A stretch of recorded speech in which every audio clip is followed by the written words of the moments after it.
সরকারি জমি জবরদখল করে ক্যাফে তৈরি করা হয়েছে, মাতলা নদীর চর দখল করে ক্যাফে তৈরি করা হয়েছে। একদম আমাদের প্রতিনিধি যে ছবি তুলে ধরলেন দেখলেন আপনারা, সেখানে একেবারে এই যে ত্রিপল, সেই সাধারণ মানুষের জন্য সেই ত্রিপল, দুর্গত মানুষদের দেওয়ার জন্য সেই ত্রিপল পর্যন্ত এই বেআইনি ক্যাফে তৈরি করার জন্য ব্যবহার করা হয়েছে। মানে স্বপনদা, তার মানে এতদিন ধরে এই দুর্নীতি চললো, সেই সময় প্রশাসন, প্রাক্তন তৃণমূলের সরকারের সময় প্রশাসন চুপ করেছিল।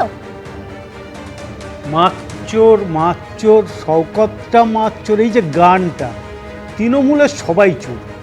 আর এখানে তো দিদিমণি স্বয়ং তিনি নির্ধারণ করে দিয়েছিলেন, ভাই তুই বোমা বাঁধিস, তুই চুরি করিস, তোর বাড়ি এরকম কি করে হলো, তুই তো অমুক করতিস, তুই তো তুমুক করতিস, উনি সব জানতেন। কিন্তু কাউকে কোনোদিন দল থেকে বাদ দেননি, কারণ দলের একটা ফর্মুলা ছিল, যা কামাবে 70% পাঠাবে, 30% ডাকবে।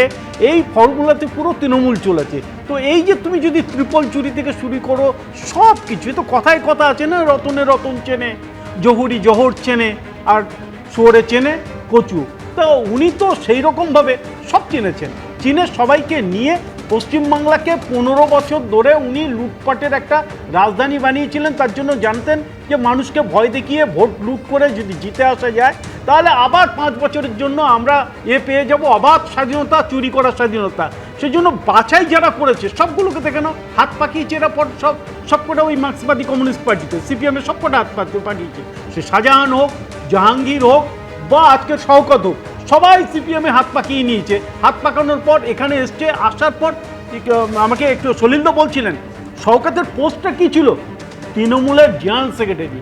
জেনারেল সেক্রেটারি কি, তৃণমূলের প্রেসিডেন্টের পর সর্বোচ্চ পদ যেটা আছে সেই পদটা হচ্ছে জেনারেল সেক্রেটারি, যারা পার্টি চালায়। তো তার তো এই গুণের জন্যই তো তাকে করা হয়েছে। ভাই যে তুমি মাছের ভেড়ি থেকে টাকা লুট করবে, তুমি কন্ট্রাক্টরের কাছ থেকে টাকা লুট করবে, তুমি নদীর চর চুরি করবে, আর এত টাকা করবেটা কি? ছেলেকেও বলেছে, বাবা তোরও একটা হিল্লে করে দিচ্ছিস, 7.5 একর জমির উপর তুই নদীর চর, খাস জমি, তার উপর তুই একটা ক্যাফে বানিয়ে নে। এগুলো তো নদী চুরি, পুকুর চুরি, সব চুরি। তৃণমূল মানেই চোর। চোর যদি কেউ না হতে পারে, কোনো সৎ লোক তৃণমূল করতে পারবে না। প্রদীপ তো এখানে আছে, ও ভাবছে যে আমি সৎ লোক, তৃণমূলে কোনো জায়গা নেই। ওই হয়তো একটা দুটো কমিশন কিছুতে জায়গাটাকে দিয়েছিল, বাকি কোথাও নেই, ভালো কোনো জায়গাটাকে নেই। চুরি করতে পারবে না, তৃণমূল করবে কেন? মানে এমন পর্যায়ে পৌঁছে গিয়েছে যে কোনো কিছুতেই সেই দুর্নীতি থেকে আর কি রোখা যায়নি, আটকানো যায়নি, নিজেকে সামলানো যায়নি। তাই তো প্রদীপ, তো যেখানে এত অভিযোগ একজনের বিরুদ্ধে, যেখানে মমতা বন্দ্যোপাধ্যায় শওকত মোল্লাকে নিজে বলছেন তুই তো বোমবাধিস, তাকে ভাঙড়ের পর্যবেক্ষক কেন করা হলো? তাকে কেন বারবার প্রার্থী করা হচ্ছে? যে পর্যবেক্ষকের কথা বলা হচ্ছে সেটা 2018 সালের কথা। 18 সালের পঞ্চায়েতে কত লোকের মৃত্যু হয়েছিল বিজেপি যে অভিযোগ করেছিল, এবং সেখানে আর কার নাম জড়িয়েছিল সেগুলো যদি স্যার একটু তার স্মৃতি রোমন্থন করে বলেন আরও সুবিধা হবে। কিন্তু এখানে সঙ্গে একটা সুতো বেঁধে দিন, সেই সুতোটা বাঁধুন, তৃণমূলের সবাই চোর স্বপনদা বললেন। কিন্তু তারা চোর নন যারা 24 সালে গেছেন, 20 সালে গেছেন, বিজেপিতে গিয়েছেন, আজকে গুরুত্বপূর্ণ সব রাজ্য চালানোর মতন পজিশনিং পেয়ে যাচ্ছেন। এরা তৃণমূলের চোর নন, এরা কিন্তু সব পেয়েছেন। এরা মন্ত্রিত্ব পেয়েছেন, এরা তৃণমূলের বড় বড় পর্যবেক্ষক পদ পেয়েছেন, এরা তৃণমূলের থেকে বিজেপিতে গেছেন, এখানে বিজেপিতে এসে তারা রাজ্য চালানোর মতন পজিশনিং পেয়েছেন। সেই চোর। আচ্ছা, যে দলের প্রধান নেত্রী দাদা, আমি আপনার সময় তো বলিনি, দেয় আর চুরিকে প্রশ্রয় দেয়, তিনি সবচেয়ে বড় চোর।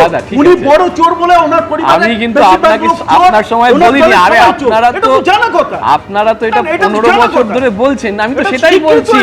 আমি সেই স্বীকৃত কথাটাই তো বলছি, আপনি তো অস্বীকৃত করে দিচ্ছেন। আমি বলছি সেই স্বীকৃত চোরেদের যখন আপনারা নিচ্ছেন, নিয়ে আপনারা স্বীকৃত চোরেদের বড় বড় জায়গা দিয়ে দিচ্ছেন।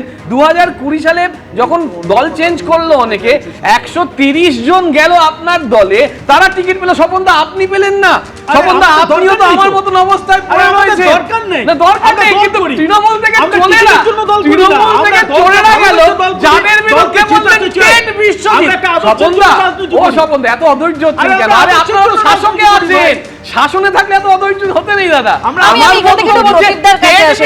মনে হয় এই ছবিটা প্রদীপ তো খেয়াল করেননি, এই অরণ্যের কূলে এই যে তৈরি করেছিল শওকত মোল্লার ছেলে, নিশ্চয়ই একদিনে এভাবে জমি নদীর চর দখল করে এটা তৈরি হয়নি, দিনের পর দিন এটা তৈরি হয়েছে, এবং এটা তো লুকিয়ে নয়, সবার চোখের সামনে। দেখুন, তৃণমূল থেকে কারা বিজেপিতে গিয়ে কি পদ পেয়েছে না পেয়েছে সেগুলো নিয়ে আলোচনা করলে আসল আলোচনাটা থাকছে না।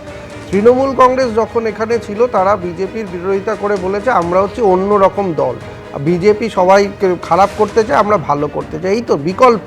তাহলে যারা বিকল্প, যে বিকল্পে যারা এখানে নেতা মন্ত্রী কর্মীরা ছিল, তাদের বিরুদ্ধে এই ধরনের দুর্নীতির অভিযোগ আসবে কেন? বা এই যে আমরা দেখতে পাচ্ছি যে একটা ক্যাফে তৈরি হয়েছে, সেখানে মানে সরকারি লোগো লাগানো ত্রিপল, সরকারি লোগো লাগানো যেগুলো প্লাস্টিক সাধারণ মানুষরা বন্যার ত্রাণের সময় পাওয়ার কথা, সেগুলো হচ্ছে এখানে লাগানো হয়েছে। মানে কোন জায়গায় শুধু দুর্নীতি না, ক্ষমতার অপব্যবহার না, সাধারণ মানুষকে অগ্রাহ্য করার একটা প্রচণ্ড প্রচেষ্টা এদের মধ্যে দেখা যাচ্ছে।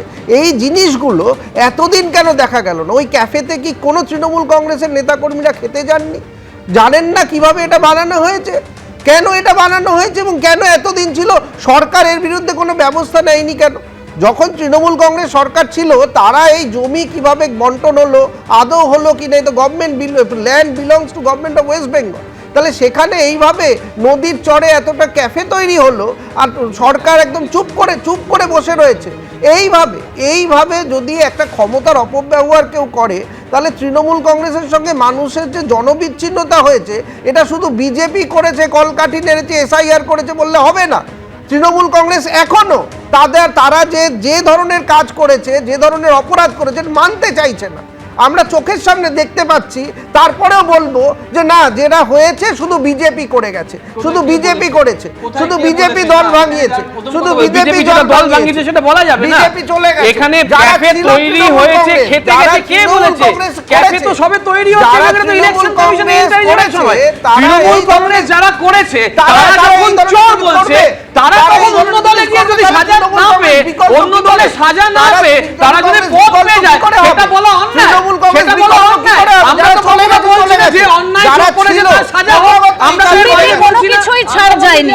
ভুরি ভুরি অভিযোগ, নদী চুরি, খাল চুরি থেকে মাতলা নদীর চর চুরি, বিভিন্ন জমি হড়পিয়ে নেওয়া, একেবারে একের পর এক এই অভিযোগ উঠে এসেছে একের পর এক তৃণমূল নেতার বিরুদ্ধে। কিন্তু যার শাসনকালে এই একের পর এক জিনিসগুলো ঘটে গেল, সেই মমতা বন্দ্যোপাধ্যায় তিনি চোখ বুজে বসেছিলেন।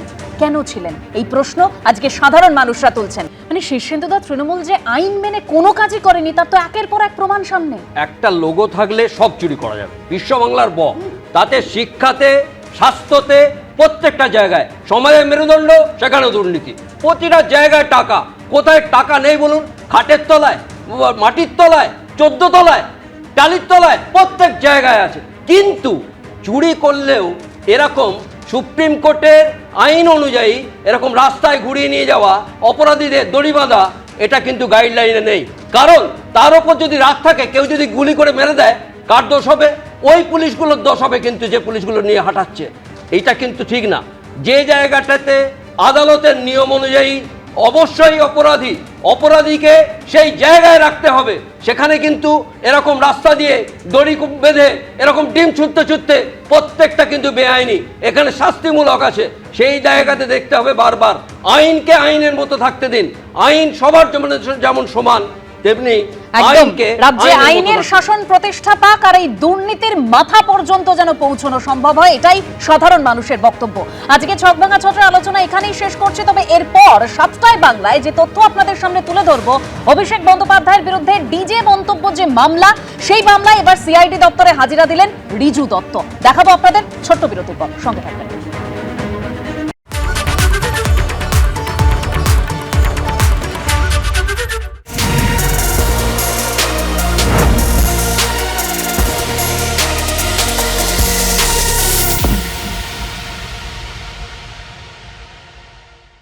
এবিপি আনন্দ, এগিয়ে থাকে, এগিয়ে রাখে।